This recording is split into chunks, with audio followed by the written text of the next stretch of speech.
how to install Davinci Resolve on Windows 11.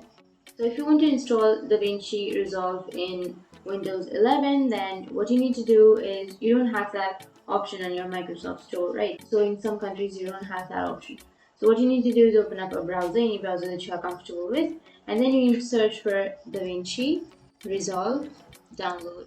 Once you've searched here, you will have Davinci Resolve 19. You can simply go for the first search, whichever pops up on your computer or your PC.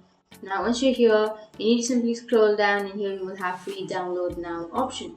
Click on free download now, and here you will have all of the options that you can use to download.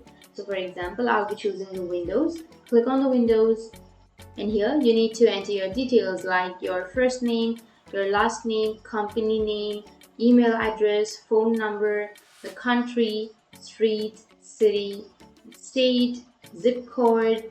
Enter the product information, and once you enter all of the information, you need to simply go for register and download. And once you've registered to the Davinci Resolve, then you will have the option to download, and from there you can download and install the application.